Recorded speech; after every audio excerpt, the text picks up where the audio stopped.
Hey, my Brookfield's here. Knocking on heaven's door. Eric Clapton, Old Grey Whistle Test, 1977. I think it's 77 or it's 76. Anyway, he does a fantastic performance of this. Very, very cool, laid back, but his soloing is immaculate.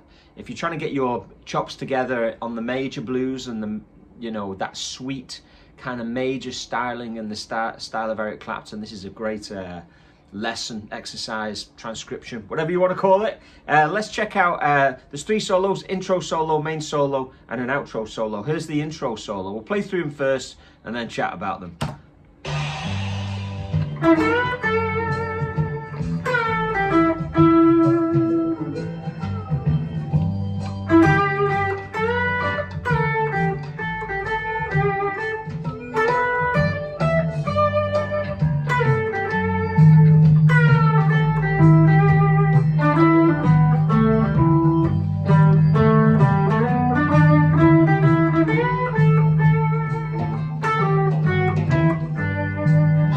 Main solo.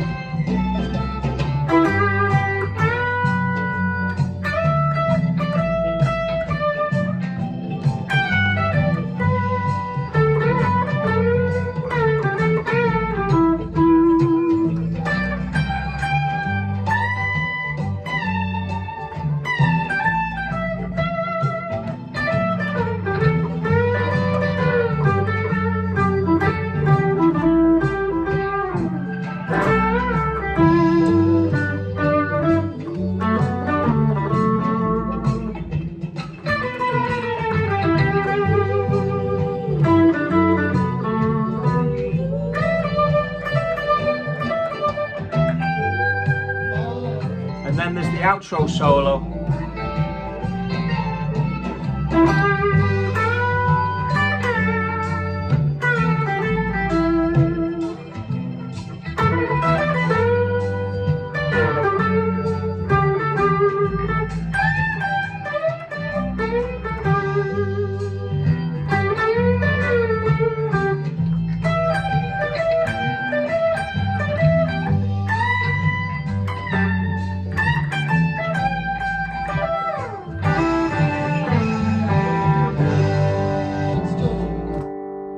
So they're the 3 solos. It's quite hard playing those 3 solos back to back because obviously the phrasing is very similar, but importantly to note, all different. He doesn't really repeat anything in those 3 solos, and that's what I think is purely magic about the Eric Clapton style. It sounds so simple and effortless. But actually, when you put it under the microscope and you start digging away through it, you find that, it's special, I think, because there's not that many people who can play that lyrically and keep control through a whole song and for 3 solos and just keep it completely lyrical and sing through the instrument without, putting in any unnecessary or kind of like stock things in there. I'm gonna have a quick sip of my coffee. I couldn't find a proper cup today, so I'm using PJ Masks, courtesy of Lonan. Thanks, Lonan. So I did a live stream last night. It's pretty early in the morning. It's only after 9 o'clock in the morning. But anyway, but I did a live stream last night, and it was quite long actually. It was an hour and 45 or something like that, and waffled a lot about kind of stuff, but it was kind of fun. I talked about this a little bit and talked about a bunch of things, so maybe look out for the live streams if you're interested in these types of lessons. We do concentrate on the Clapton thing a lot, but for good reason, because it's awesome, isn't it? So important things to kind of note about this, I think, is he's using, like I've actually already mentioned, he's using major blues. He's not using,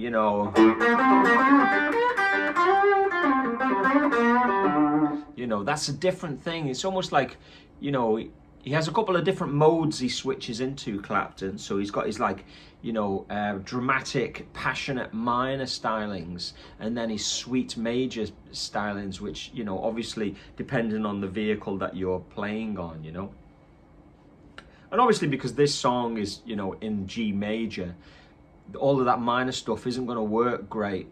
You know, you get away with a few licks, but it's not going to sound in keeping with the progression too much. So, but it's all about the phrasing, isn't it? So like, let's go through, let's have a look, listen to a few of these licks. So what I would do now is grab your guitar, and don't worry about kind of trying to remember anything. What you could do is just use this video and do a little timestamp on it and say, right at 5 minutes 45 or something, Mike starts playing the licks. And you just play along with it, and maybe do that every day for a certain amount of time, so you internalize the sound and the styles. And one of the important things is the staccato. When is the note short? When is the note long? When is he vibratoing? When is he not vibratoing? When is he silent? And when does he let it ring? You know, simple stuff like that. So around about 6 minutes. Anyway, here's...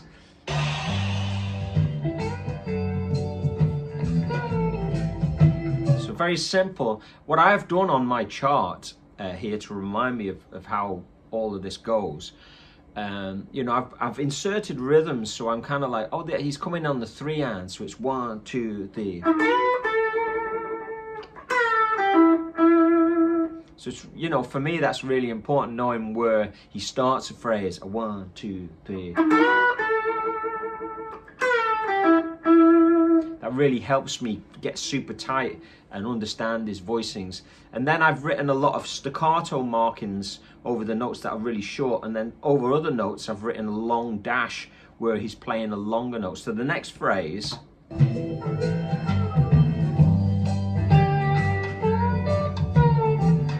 boo-da da boo-da boo-da, boo-da da boo-da boo-da, boo-da da boo-da boo-da. So like, you can always, I'm almost kind of like signaling the expression markings, aren't I, there? So like, so he's doing a staccato on the 10 there and the 8 there, and but the 2 roots he plays here are long at first, so it's long. So that's really what it's, that will get you closer to the Clapton sound than faffing around with any pedals or any amps or any guitars. Forget all of that stuff. None of that stuff matters. It's right here. When to play long, when to play short. A pedal won't do that for you. I'm not trying to sell you anything apart from practice. Practice is my, what I'm trying to sell you, you know. Definitely not equipment. That's not where it's at. Let's go back to the beginning so you can hear those 2 phrases back to back. And there's a bar and a half where he does nothing, which is quite important.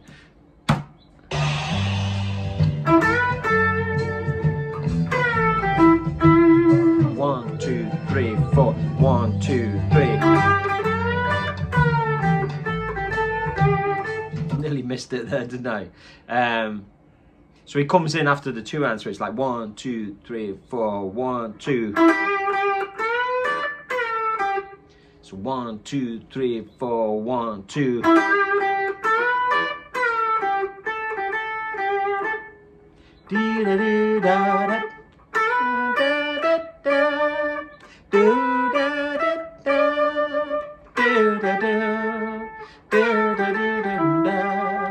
All singable lines, you know.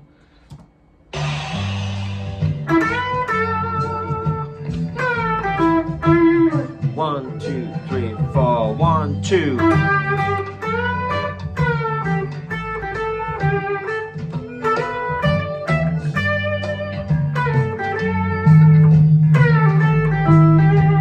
You know, it's a lot of bend downs. So you're pre-bending, you'll go up a bend without playing it, so you push it up and then you play it.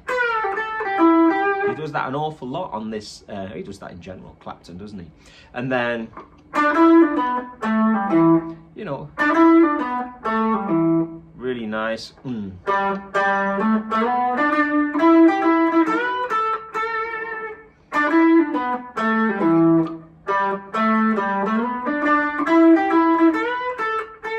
Lovely. Just runs down the major scale. So you just hear those phrases.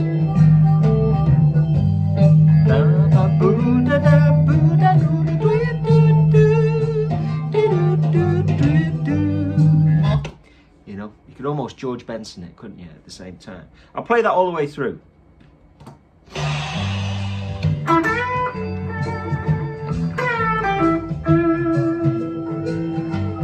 1, 2.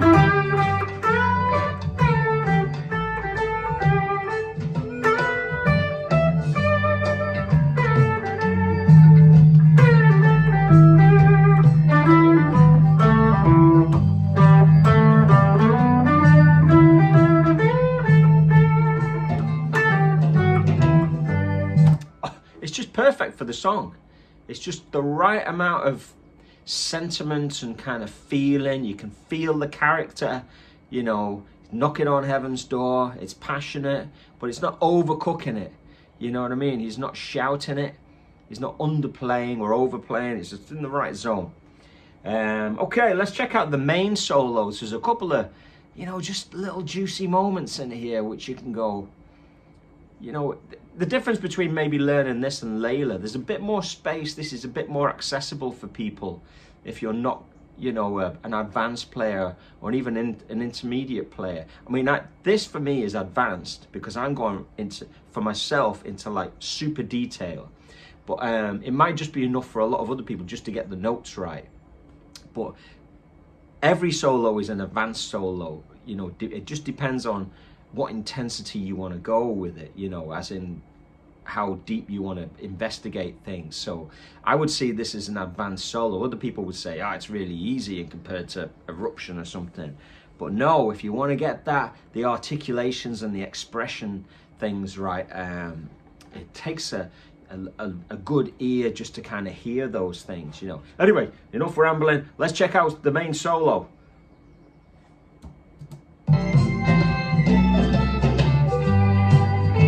So this time he's coming on the 4 round. 1, 2, 3, 4.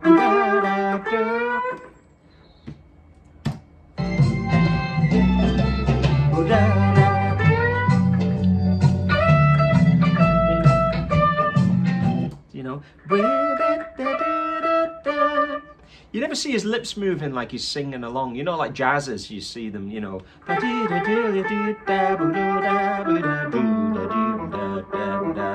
You don't see him do that, but that's what he's doing in his he's really singing, isn't he? So 1, 2, 3, 4.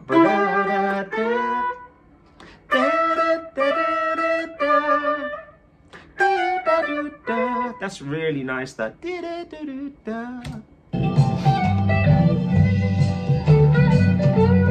And this is quite interesting. He does this a few times where he plays the note and then he bends it. And when you actually listen to it, it's kind of like do do da da do do do da da do. It's kind of like, what's going on there? It's a kind of like an odd thing to transcribe until you get it and you go, oh, it's obvious. It's really easy. He's playing the note and then he's bending it.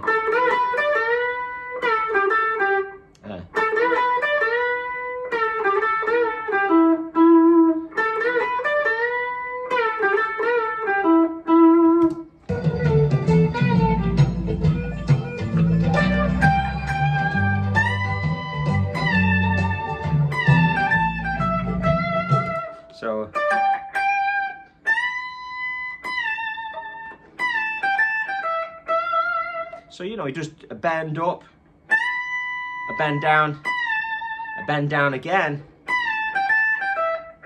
Something I'm going to remind myself to do when I'm soloing is do more just bend downs, you know, just to get away from, you know, to get that kind of sound.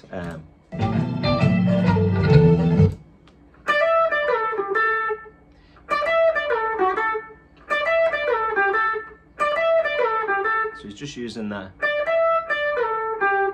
And then I'll just go back a little bit so you can hear that.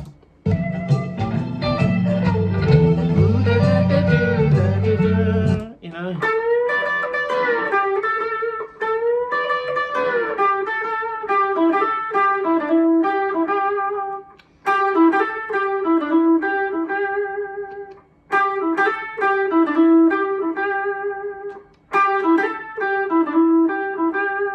just really, really soulful. Singing is the key, isn't it? And then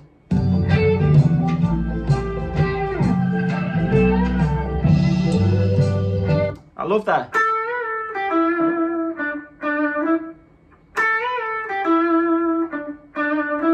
Do you da dum da da da da da da. So staccato, long note, staccato, da da da. You know, magic.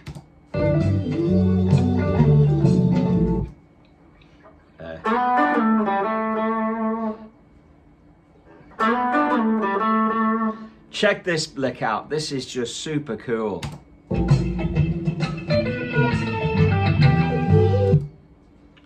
I just love that.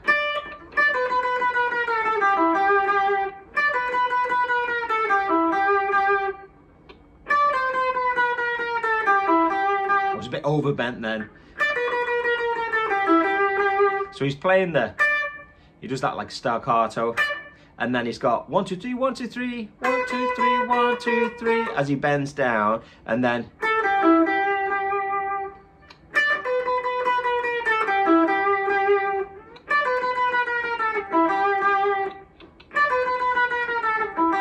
what a brilliant thing just to pop in there, you know. And it just really livens up the solo, because, you know, just when you think things are maybe getting just a little bit not predictable but safe sounding, it just pricks up your ears. 1 2 3. You kind of have to wait for 3 beats there. 1 2 3.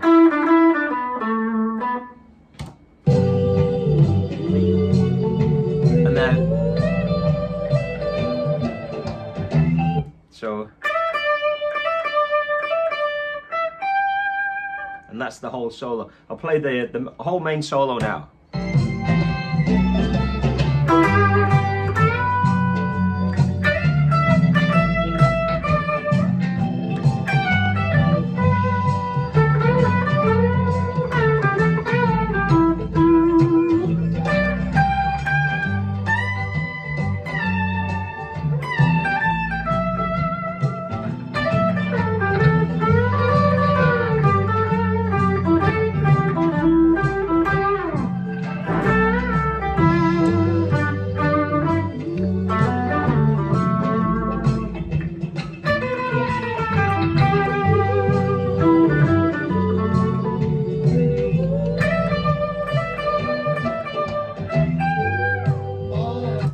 Not the best performance of it, but you know, what a beautiful solo. So much good stuff in there. If you want to get that sweet, emotive, major sound into your playing, we've got one more to do, the outro solo. We're not missing anything out here. We're being thorough. Let's check out the first lick.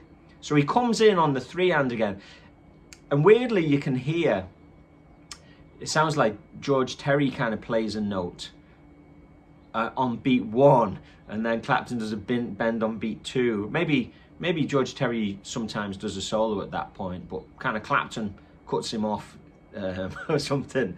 And he's like, nope, I'm going again. You don't know, but anyway, there is a note from another guitar on the beat 1. So, 1 2 3. So he goes 1 2 3, 1 2 3, that's the Clapton line. Hang on, coffee. 1 2 3, but on the 1 2 3, there's a I think there's a George Terry note there. Not a wrong note, just you know, that's what happens in live music. It's all good. Let's check it out again. 1 2 3.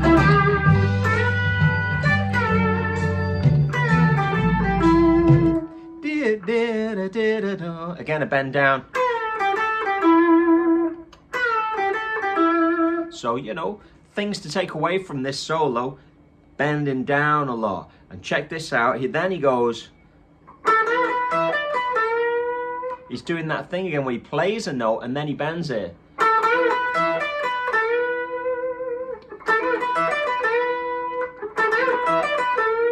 So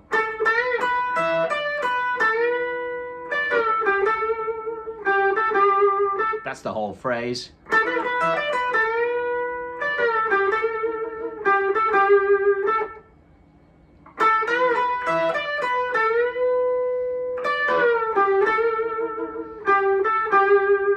Getting that vibrato right as well, Clapton style, thumb off the back. Let's just go back to the beginning so you can hear those phrases in action. 1, 2, 3.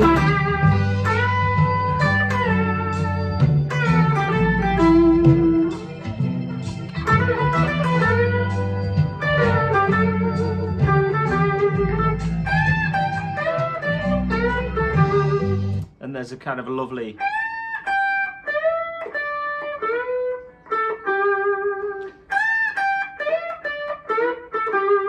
It's amazing his thought process. I mean, that lick comes in really, really quickly. And it must be just like stream of consciousness, because there's half a beat where he's decided to go from, you know,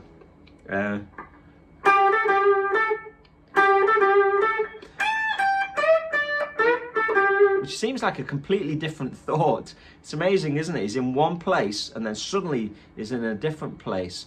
But there isn't really time to think of these things. It must be just a, you know, a stream of, you know, that they say when the channel is open and all that kind of stuff.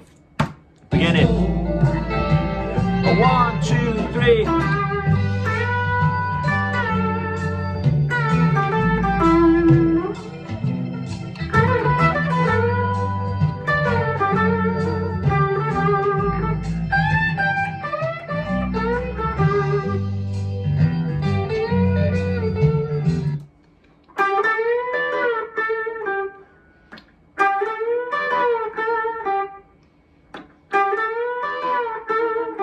Very cool. And then I love this little sweet bit.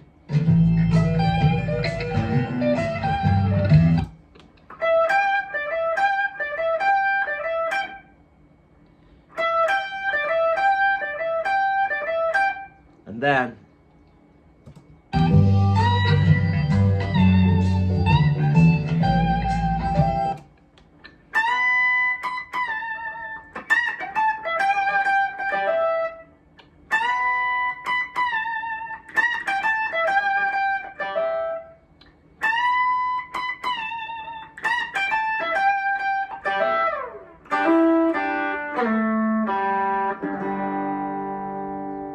the little thing at the end. And a G chord, you know. So there you have it, knocking on heaven's door. 23 minutes we're at. I don't want to get too long with this, but you know, for 3 guitar solos, I suppose it's not that long a video, is it? And it's pretty thorough. I've gone through every note. I mean, if you drop something in the tip jar, I could send you my notes, you know. You want to do that, that's kind of cool. My notes are a bit kind of scruffy, so I'm not massively they're not scruffy, they're pretty detailed, but you know, if you're expecting a fully computerized tab, that's not what it is, you know. But it'd be an interesting insight as to how I write these out if you're interested in that. But anyway, keep it happening, look out for the live streams. I'll try and keep them going. I'm having, you know, difficulty just getting the technology spot on.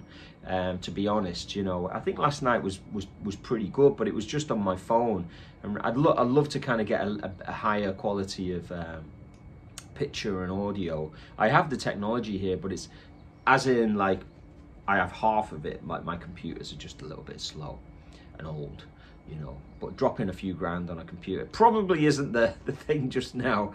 But anyway, you get the gist. Knocking on heaven's door, and everyone's always got kind of suggestions for the next one, so please drop them in. You know, it's all good. It gives me an idea of you know, what you're into, and it's all good fun, isn't it? So keep it burning. I'll see you on the next one.